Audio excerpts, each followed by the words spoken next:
Welcome to bird media. నేను మీ పవన్ కృష్ణమూర్తి.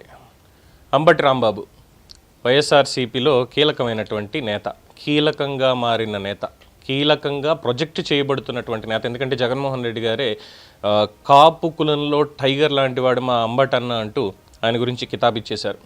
సరే, అనకూడనటువంటి మాట అని ఆపై పశ్చాత్తాపం చెంది జైల్లో 14 రోజుల పైనే 20 రోజుల పైనే ఉండి వచ్చి 50 కేసులు పెట్టించుకొని 50 కేసులను బెయిల్ తెచ్చుకొని ఇక వైఎస్ఆర్సీపీ కార్యక్రమాల్లో కీలకంగా ఉన్నటువంటి అంబటి రాంబాబు గారు జగన్మోహన్ రెడ్డి గారిని ఫెయిల్ అనేశారు. ఒక పక్క ఆయనేమో ఈ నిలబెట్ చేయడానికి కాపు కులంలో పుట్టినటువంటి టైగర్ అంబటి రాంబాబు అని చెప్పి ఆయన మాట్లాడతాడు. అది ఎందుకు అనంటే కాపుల్లో ఉన్నటువంటి ఒక ఐక్యతను దెబ్బతీసి కూటమికి దూరం చేయాలి, పవన్ కళ్యాణ్కి కాపులను దూరం చేయాలనేటువంటి ఒక స్ట్రాటజీ. దానిలో భాగంగానే అంబటి రాంబాబు లాంటి వాళ్ళు, పేరినాని లాంటి వాళ్ళు ఎక్కువగా మాట్లాడతారు. అందులో భాగంగా అంబటి రాంబాబు తాను ప్రొజెక్ట్ చేసుకునే పనిలో ఉండి ఇటీవల కాలంలో అనేక టీవీ ఛానళ్ళకి, యూట్యూబ్ ఛానళ్ళకి అన్నిటికీ ఇంటర్వ్యూలు ఇచ్చుకుంటూ వెళ్తున్నారు. అందులో భాగంగానే TV9 వారికి కూడా ఒక ఇంటర్వ్యూ ఇచ్చారు. సీనియర్ జర్నలిస్ట్ రజనీకాంత్ గారిని ఇంటర్వ్యూ చేశారు. అంబటి రాంబాబు గారు ఆ పదవి పోయిన తర్వాత, అంటే అధికారం పోయిన తర్వాత, మాజీ ఎమ్మెల్యే అయిపోయిన తర్వాత సరికొత్తగా డ్రెస్సింగ్ అనేది మొదలుపెట్టారు. అంటే అంతకుముందు అలా ఉందో లేదో తెలీదు. ఎప్పుడైతే ఆయనకి సంబంధించి కొన్ని ఆడియో కాల్స్ ఇవన్నీ కూడా బయటపడిన తర్వాత అప్పటిదాకా నల్లగా నిగనిగలాడుతూ ఉండేటువంటి జుట్టుతో ఎప్పుడు డై వేసుకుని యంగ్గా కనిపించేటువంటి అంబటి రాంబాబు కాస్త ఇంకా అప్పటి నుంచి తెల్లటి గడ్డం, తెల్లటి బట్టలు, అంటే ఒకే కైండ్ ఆఫ్ యూనిఫామ్, నేను ముసలాన్ని, వయసు అయిపోయినటువంటి వాడిని అనేది ప్రొజెక్ట్ చేసుకోవడం మొదలుపెట్టారనేది అందరికీ తెలిసిందే.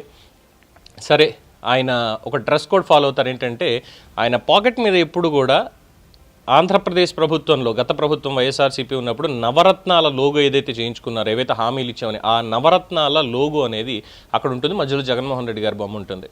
ఇది కామన్గా ఆయనకి యూనిఫామ్ అయిపోయింది. సో దాని మీద అడుగుతూ అక్కడ ఉన్నది ఏంటి అని నేను చెప్పడం ఎందుకు సార్, మీరే చూడండి.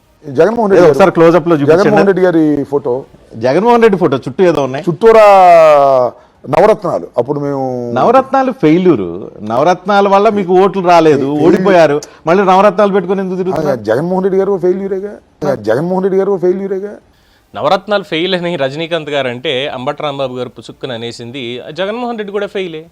సో ఇప్పుడు కూడా ఇంకా మేము నవరత్నాలు అమలు చేశాము, ఇంకోటి అమలు చేశాము అని చెప్పుకుంటున్నటువంటి వీళ్ళే ఎక్కడికక్కడ బయటపడుతూ ప్రజలు 11కి పరిమితం చేసి కూర్చోబెట్టిన, అసెంబ్లీకి కూడా రాకుండా అసెంబ్లీని అవమానిస్తూ ఒక పక్కన చేస్తున్నటువంటి ప్రహసనానికి దానికి కరెక్టే అంబటి రాంబాబు గారు చెప్పింది, ఆయన ఫెయిల్యూరే. రాజకీయాలుగా కాకుండా వ్యక్తిగతంగా తీసుకొని చేసినటువంటి పనులు, వీటన్నిటికీ గత 5 ఏళ్లలో చేసినటువంటి అన్నిటికీ కూడా జగన్మోహన్ రెడ్డి గారు ఫెయిల్యూర్గానే మిగిలిపోయారు. ముఖ్యంగా ఇలాంటి నేతలందరినీ దగ్గర పెట్టుకొని ఆయనకంటూ ఒక స్ట్రాటజీ లేకుండా ఏం లేకుండా నిజంగానే ఫెయిల్యూర్గా మిగిలిపోయారు అంటూ బయట కామెంట్స్ వినిపిస్తున్నాయి ప్రజల నుంచి. సో ఎవరిని టచ్ చేసినా సరే చివరాఖరికి వచ్చేది ఒకటే మాట.